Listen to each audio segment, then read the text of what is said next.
Just gonna kind of give everybody an overview of the Pro, what it is, what it's about, what it's been through. So what it is a 2020 XP Pro 4-seater. We bought it after we sold our 2015 XP4 1000 to my buddy Nick. So pretty much as it sits, kind of how we sold it. He's done a couple things, added the whips and stuff, but mainly still the same rig, gear reduction, 35s, doors, custom cage. But so immediately I had to at least have the same thing that would, you know, kind of match it. So we went with 35 System 3 XR350s, which they're pretty worn now, but I had to put the forward arched A-arms from Super ATV on them to be able to clear them. And first ride out, I knew the factory fenders weren't going to cut it, so we went with the factory extended flares on it, which you know, worked pretty good. I mean, styling wise, they're not the most beautiful things. The backs are my favorite, even though you've got to drill a lot of holes in your OEM fender. But the fronts definitely helped with the debris going in. I mean, cut it down by 80% at least. So the cage is all custom by SSI Fab out of Greenbrier, Arkansas, as well as the tree kickers. The back storage extender, and it had a front bumper. It's sitting over there in the floor. Just get down to business. This girl's had a rough life in the last 6 months that I've owned it. I've rolled it. We've hit trees, all kinds of stuff, just catching stuff off the trailer. We like to ride. We like to hit hills. We're not scared to go up anything, you know, at least once. It's tuned on a stage 3 Evo tune, Serenity stage 5.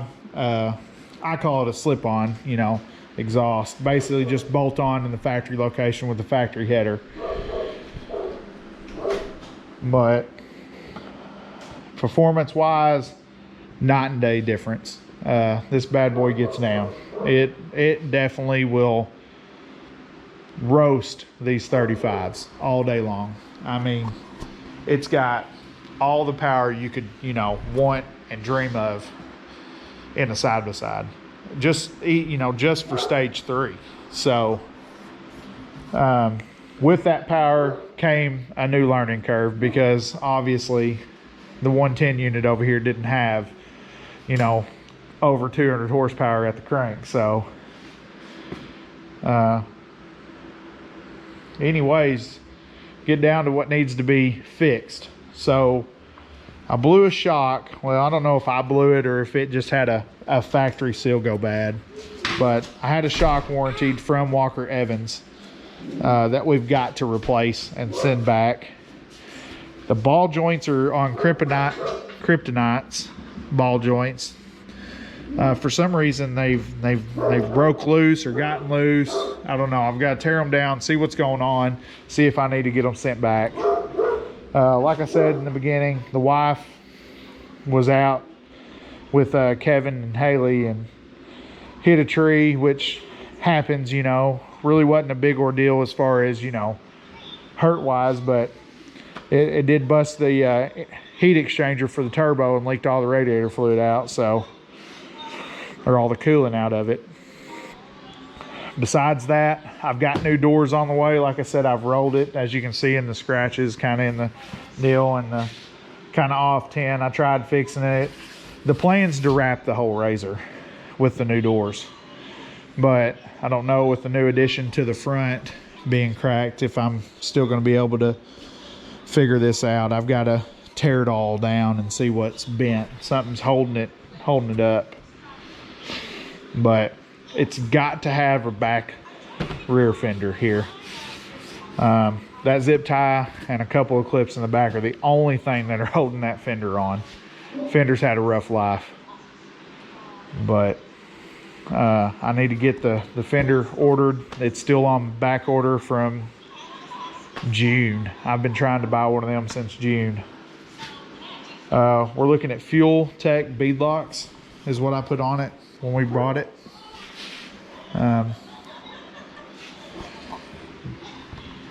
It's got harnesses all the way around, all four. That's why I'm not scared to get on it. I've got the shifter cover pulled out. Obviously, it's got a shifting problem. Never broke a shifter cable in a Polaris before. This is new. They warranted it. Got a new shifter cable coming. The back cover is custom. It's got the rig's name. The rig is actually called Serenity. Me and the wife named it. The wrap's going to be kind of themed for that, so gonna be pretty sweet. But we got it jacked up, got the tires off of it, got it on its wheels underneath. Kind of the stuff that kind of needs to be fixed. Where this heat exchanger is actually on back order till December 2nd. So as you can see, we've got a Rhino 2.0 on this side. I snapped this going up a hill at Cloud 9. So we replaced, I've actually got 2 axles over there. We replaced this one at the ranch.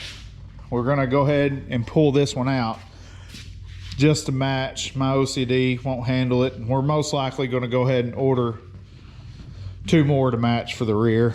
Just put them to the back. From factory, it had a blown CV boot. Never had it fixed. It just throws fluid. Just one of those guys, don't fix it till it breaks it kind of deals. But now that I've got it up, probably gonna go ahead and just order these and have them fixed, or you know, have them as spares on the side. Here's the new shock. Real big shout out to Walker Evans, man. Top notch service. I didn't even go through Polaris, to be honest with you. Had a couple buddies have some bad experiences, so I just reached out to them, got a hold of them, told them my shock was leaking, gave them all my information and everything. So all we got to do now is pull the shock off, put the new one on, and send them the old one back in the box, which is awesome. Really big thanks to them guys. Get that done, which is kind of weird because I want to do shock therapy on the rig anyways. I've rode in the shock therapy rigs.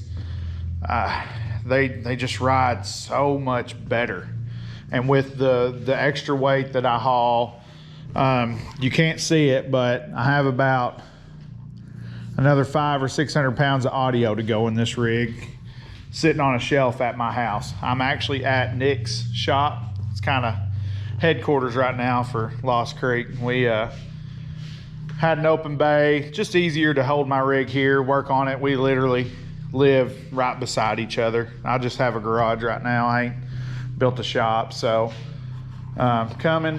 Just I keep breaking this dang thing. Not Polaris's fault.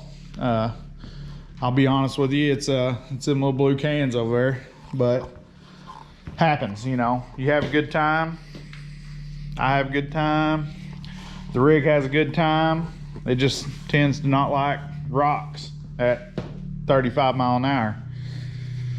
But I guess next what I'm gonna do is I'm gonna pull this front clip off, kind of go over how to do it. Done it at least once already from the row. Had to fix this fender and everything. We'll throw in a picture, kind of show you what it looked like upside down with 35 sticking up. Kind of funny. Wasn't a big deal. Everybody was safe. Everybody was okay. When I say everybody, the wife. She was laughing right along with me, which was cool. That's all that mattered. But We're going to have TMW door installs coming pretty soon, if they'll ever ship them. And we'll have kind of the build video for this, because there's a lot of stuff on order if it'll ever make it. Damn COVID. Even though it looks like there's a lot done to it already. I mean, there is, but there's not. I haven't done a whole lot to this thing yet because of, I bought it, you know, prime riding season for us, you know, at Cloud9. We're big summer riders there. You know, if you get on my TikTok, you can see the river pictures, and we like to have a good time up there, and it's a blast. So I'm gonna put this thing over there, put it on time lapse. I'll go over a couple things with you as far as on certain things. Might break it up into a couple videos, how-tos. Seems like those really go over well. Don't mind the etchiness. We're getting used to this, trying to learn how to do it certain ways to where it's actually enjoyable. I know we're coming out of our riding season here in Arkansas, mainly because I'm a, you know, wuss, and I don't have an enclosure yet. I don't like being cold. I don't like being cold at all. I mean, I got the furnace over there fired up. She got wood in her. She hot. I'm actually really too hot in here. I need to open the door. But all right, we'll catch y'all later.